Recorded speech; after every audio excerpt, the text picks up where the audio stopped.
My name is Yogi Klatt. I'm a gameplay programmer in the vehicle feature team. I'm here with Rich Towler, David Colson, Jed Talbot, and Johnny Young. And today we're gonna talk to you about the upcoming changes to the flight systems and the combat systems, which are done specifically for Squadron 42, but which will eventually find their way to the persistent universe.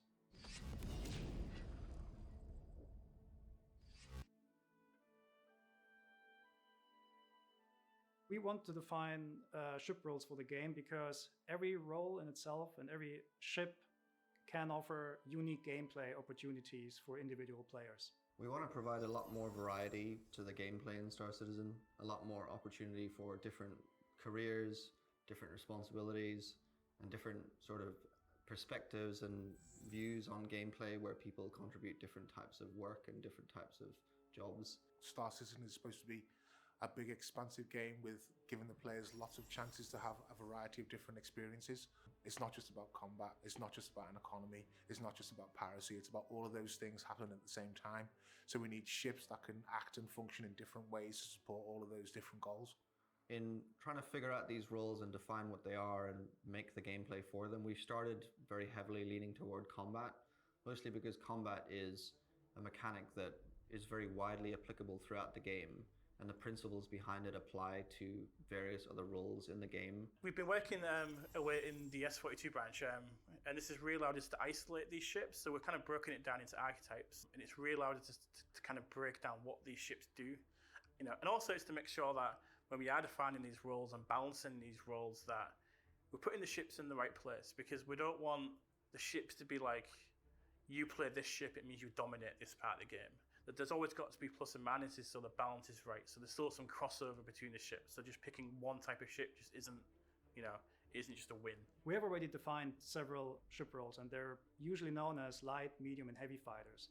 Light fighters for us are fighters which are very dominant in the area of 1 versus 1 PvP combat. But they come with a downside, because obviously the light, which means the materials chosen on the ship, are probably not the strongest. So it's more about the attack. It's more about trying to outposition and get in there and attack and get out of the situation. Heavy fighters are kind of the opposite. They're not supposed to be really good at 1 versus 1, but they excel at N versus N engagements, so when we have group battles. Medium fighters for us, internally we call multi-role fighters, because they have a lot of hard points, so they have a lot of loadout flexibility.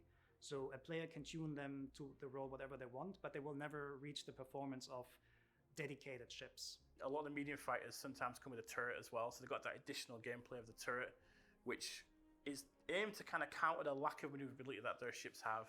And then additionally to that, we have racing ships, which are basically just really fast at changing the velocity vectors, and interceptors, which we basically just want to go very fast in the forward area, but never reaching really the performance envelope of dedicated dogfighters. Interceptors are designed to kind of catch up to ships and disable them. So they come with kind of advanced kind of hardware on these ships. Bombers, on the other hand, are, they're just slobbing heavy ordnance at larger targets, so you use them to take out bigger ships. But they're not really good at, killing small fighters. And then from smaller ships coming to larger ships like Constellation and up, we want to change the gameplay to be less about positional combat, but more going into the naval style of combat, where it's important to show the correct shield and fire arcs and timing your shots over long distances. So the purpose of ship roles is to really help players understand what ships should be used and when they should be used. And it's really about delivering on those kind of gameplay promises that we've been talking about over the past kind of several years. If every ship is the same, it's not fun. But if we have dedicated ships with dedicated pros and cons, then we can create very exciting combat environments. And the biggest challenge we see in order to get that gameplay we want is the current speed that we have in combat. It's a subject we've talked about many, many times in the past. And it's something we've tried many things with. We've tried limiting things at speed, we've tried adjusting handling at speed, we've tried so many things to kind of manage the negative impact of speed on combat. When ships are going fast in combat, they usually just end up very far apart, which is not very interesting. And it just devolves into jousting very quickly, which is also not very interesting. The second you create a longer distance between you and the target, your angular requirements to maneuver to that target are just extremely small. And this is a very obvious math reason why high-speed combat is kind of the opposite of what we want to achieve, meaning meaningful and effective positional maneuvering. We want the combat to be closer and to be more turn-oriented, so rotations should matter more than just flat speed. Having very high speeds that are pretty much the same between all ship classes negates a lot of the opportunity for smaller ships to flex different types of gameplay. Another big issue with the speeds in combat is it's very hard to keep players engaged in the combat because players can move so far so quickly in such a short space of time. It's quite hard to keep a track on your opponent. So you might think, oh, why don't we just make the ship slower and call it a day? Well, we can't do that. The main reason we can't just make everything slower is the size of the Star Citizen world. We've got huge planets where we need to go from the planet's surface up into space. We need to transverse between different systems. So essentially we can't have just low speeds all of the time.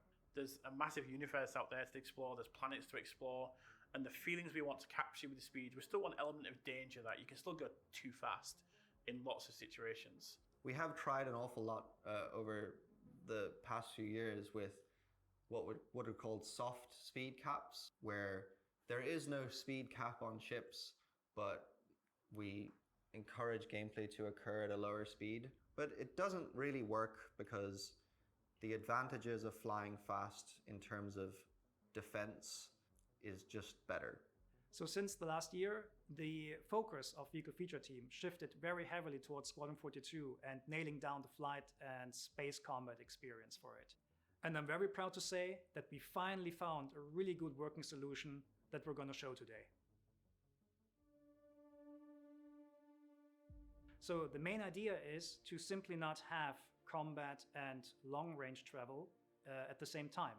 So we're splitting these gameplay experiences. This will be done by a thing which is called master modes. A master mode is a thing that is globally applied to your ship. And we have two of them. We have SCM, which is now relabeled as standard control mode, and QCM or QM for quantum mode. The idea is that between these two modes, we can constrain the speeds in combat and also get all of the maneuvering, like high speed maneuvering and traversal mechanics that we had before, but in these distinct modes that are integrated with lore and integrated with the ship functions, such that there's costs and payoffs for being in each of the two modes. So let's start with standard control mode and what this means. So this is the mode that we intend to be the functional mode of the ship, whether it's combat or mining or any of these kind of core kind of things the ship does. We want the player to do these things in this mode. And what this does is it reduces the speed of the ship, but it also enables the shield to be turned on. And obviously the intent behind this is where you do your combat. It's where the guns are on, the missiles can be armed and fired, and all the kind of operational things a ship does operates within this mode. The speeds that you can reach in SCM are somewhat limited, somewhere between 200 and 300 meters per second, tuning pending. But this is basically the hard cap, which you cannot not really exceed. You can slightly exceed this by using boost, but you cannot maintain any velocity beyond that SCM limit for a longer period of time. So we're thinking of this as some kind of energy management system, so you can go a little bit faster with a little bit more accelerations when you need to, but you know that it is a limited resource and you should use it carefully.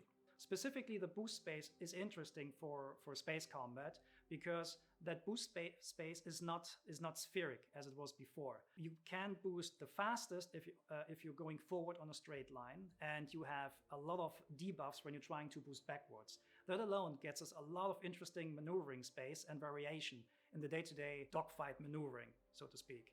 Importantly, you don't have your quantum drive available in this mode. The idea is that quantum is restrained to the quantum traversal mode. The second mode is quantum control mode, or QCM or QM.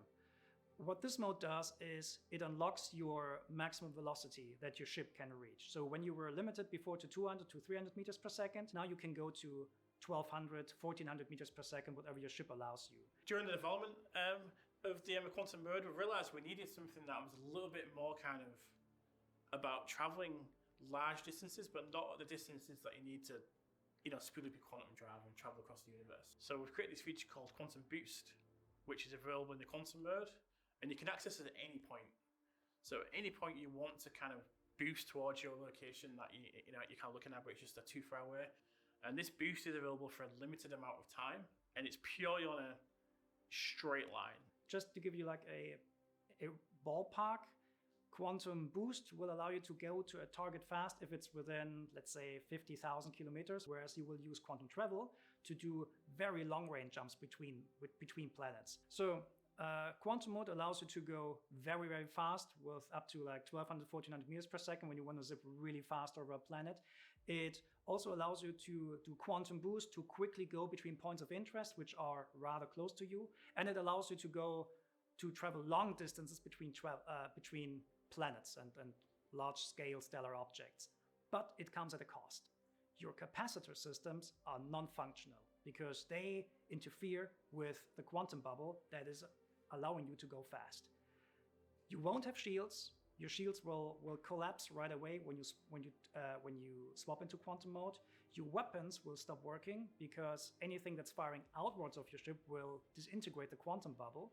Your countermeasures won't work, and you will also not be able to use thruster boost. So basically all your capacitor and combat related systems are turned off instantly.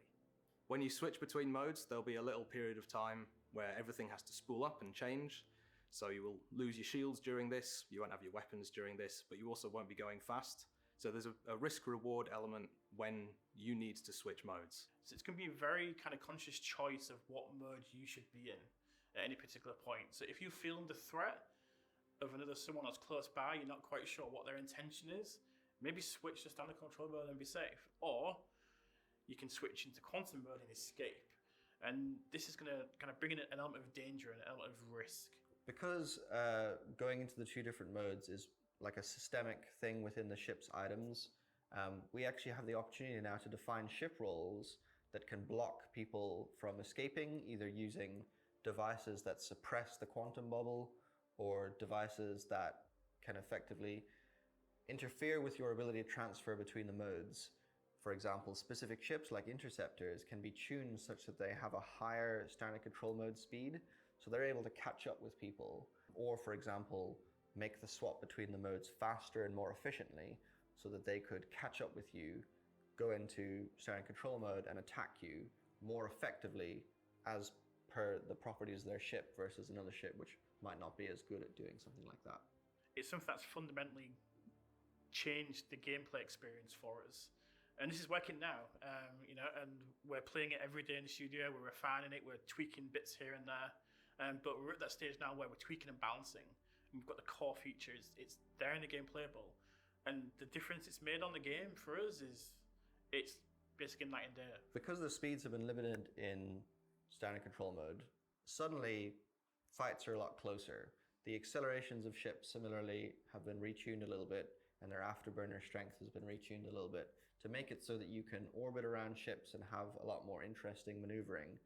And because the ranges are closer, maneuvers that would be performed by your ship have a much more significant impact because you're closer. So if I thrust up or down, you'll immediately see the difference.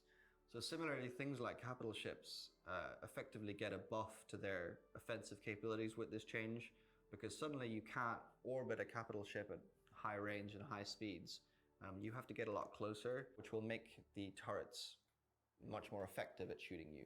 Turrets become more important, and working as a group to attack capital ships is more important than it has been before.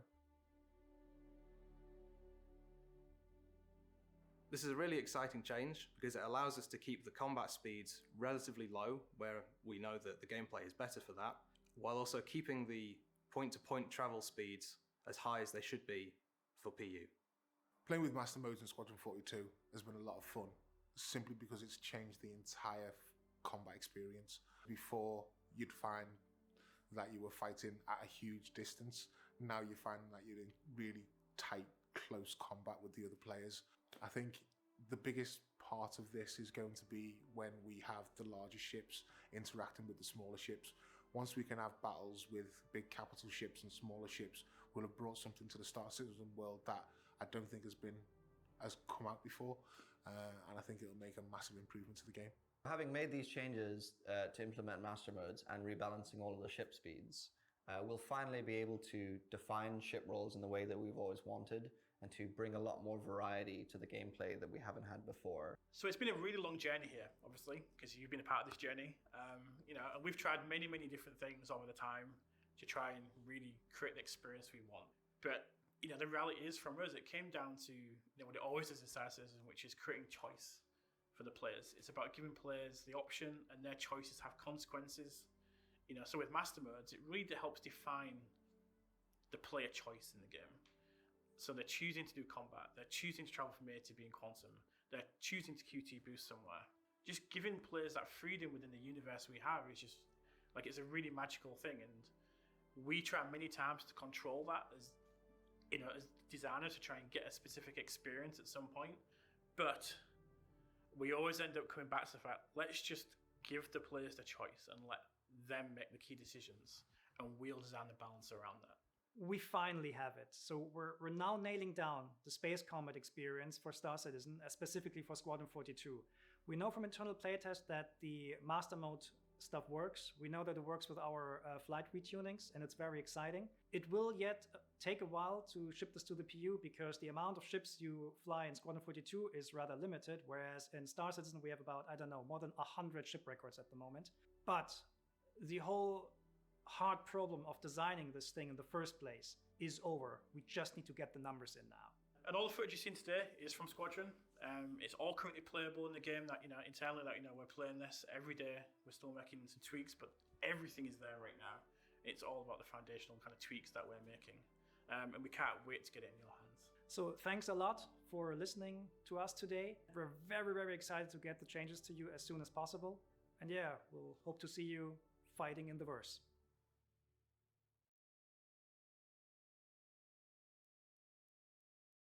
I like that. So there's a mode system now.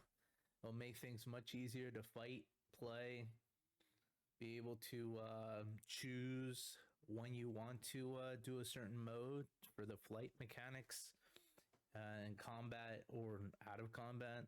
So that'll be really interesting to see. I haven't played in a bit, like Star Citizen, and I am looking forward to Squadron 42 and the future expansion of Star Citizen. So let's get to it. Let's see what else is there. Oh yeah, there is another one.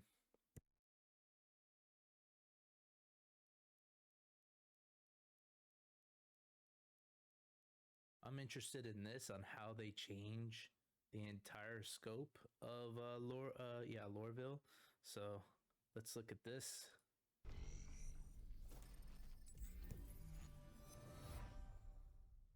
Hello, my name's Ian Leyland and I'm the art director for Star Citizen, and today we're going to talk about an internal initiative called Lorville 2.0. Now with Lorville, and specifically the Lorville cityscape, it was probably the first major landing zone we'd have ever had to do. It was the first time we put a landing zone on a planet, and we had the player fly there with minimal restrictions, although it did have that really big no-fly zone. But when we did subsequent landing zones, we built up a bit more of a knowledge base and experience base about how we can effectively introduce cityscapes. So Area 18, New Babbage, Horizon, we all developed more techniques, and we always wanted to go back internally and put that knowledge back into Lorville. To start us off, I'll throw it over to Eric, our principal concept artist, and he can show you some more. Hi, my name is Eric Gagnon. I'm a principal concept artist for Star Citizen and Turbulent in Montreal, and I'm here to talking about the Lorville 2.0.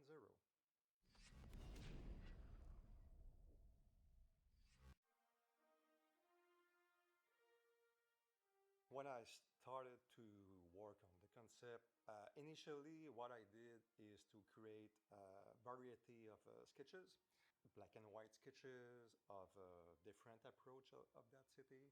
We create a side panel of a silhouette of the building. Mainly the reason we need to work on that is for mainly gameplay issues, because we would like to make a gameplay in interior buildings, and we need to create a bigger city to let the player have a fun experience to flying through that.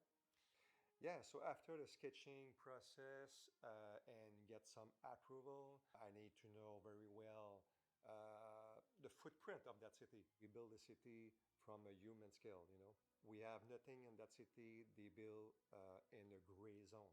So everything is built from that unit, and it's built from the unit of the CBD. So this is mainly the two main unit I used to build a city. So we have a kind of a proportion in terms of lengths and distances to respect. So this is why I used the 3D basis to working on that.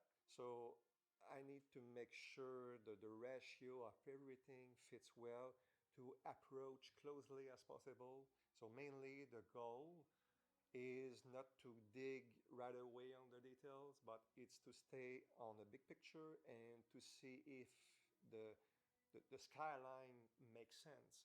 So this is a good challenge to play with that, and I think I did a nice job on that because at the end, what the feeling we have, it's like a real city. So I use my 2D background in concept artist to make the best as possible concept art with all the techniques inside of it, 3D, paint over, sketching, painting, and at the end, I was needed to create a very speechless concept to sell the mandate to the people involved in that, and they make sure they believe on that project, and they could say, well, okay, now we are a Lorville 2.0 and we're ready to moving on that. Thanks, Eric. There's some beautiful image there, and we had a lot of fun internally developing that cityscape. Now, we're not just in concept development. We've actually just passed our white box milestone internally, so we're going to jump over to Max, and he's going to show you where we're at. Bonjour, mon nom est Maxime Guindon. Je suis chef environnement artiste sur le projet Star Citizen. Mon mandat en ce moment est Lorville 2.0. Premièrement, je voudrais dire bonjour à la communauté francophone de Star Citizen, à toute la communauté en fait. Ce que vous faites, ce que vous partagez m'inspire énormément dans mon travail. From the concepts done, it was time to start it in engine, and we've had to evaluate what was possible to do and to extend or to make it much bigger than the initial Lorville city, up to something that matches the ambition. For instance, we are keeping the L19 area, we are keeping the CBD, we're keeping the spaceport, and we're building upon this and just extending the city. We've done several tests with the transit system, the rails, and we try to extend it out a bit. We're keeping the same number of gates, but we're moving them out. And so throughout these tests, we've built the city as just placeholder, white box, very primitive, to have this layout, this fast iteration of the whole city done, and then that we could see it and get feedback on it. So it will feel more like a believable city. We hope it to be fun to fly around and like to actually do some races in it. We're building arches, bridges, and like underpasses, and it makes it interesting to be able to fly around. We see the community of players. They're doing like emergent gameplay of races, and that inspires us. And then the way that we're building the city. We are starting now the gray box. We have like Montreal's tools teams now that are working on like Houdini tools, and we're chatting with them, see what we could use from the library of tools. There will be several areas of like a higher level of detail, um, especially around landing pads on rooftops and lookout areas. And these are the places where the players will be able to land. These will eventually connect to the interior spaces that will be built later. And in that sense, Lorville will be ready for those interiors. We started as a team of 2 artists working on Lorville, and now we're 5. And we could even be like more soon. Each artist has slightly different skill sets, and we complete each other. They bring ideas. I let them bring ideas to the table on how to advance what we're doing, make it kick ass. So that's really important. So I hope you'll like what you see, and we can't wait to show you more. I'm happy about the opportunity of working on this mandate because it's gonna make such a huge difference. Thanks, Max. That's looking great. And hopefully you guys can kind of see, even in a white boxing format, we're seeing really good scale reads and understanding about how we can make the cityscape of Lorville probably one of our best yet. And we'll be showing more soon. Thanks for letting us showcase that for you today. Enjoy the rest of the show.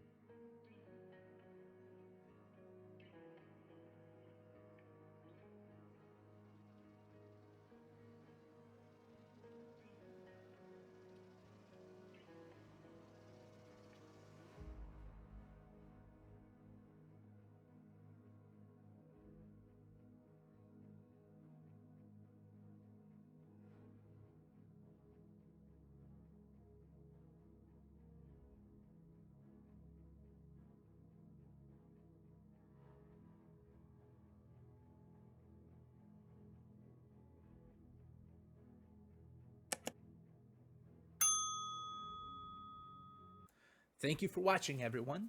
We are doing a live stream on the 18th of the IAEE. So make sure to like this video. Please. It will help us support this channel and push YouTube to let them know we want more content. So let's do this, and subscribe to the channel so you can be notified whenever we post new content. And click that notification bell as well. Comment below. Let me know what is your favorite ship, so then we can look at it and see what it's all about. Because we will fly it if it's ready. If it's in game, we will look at it for you all. And make sure to comment below. Let me know what systems you like to see in Star Citizen and what is coming up. Squadron 42 is going to be coming up eventually as well.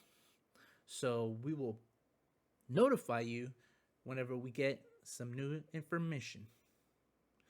So thank you for watching. Let's do this. We'll be posting on the 17th again.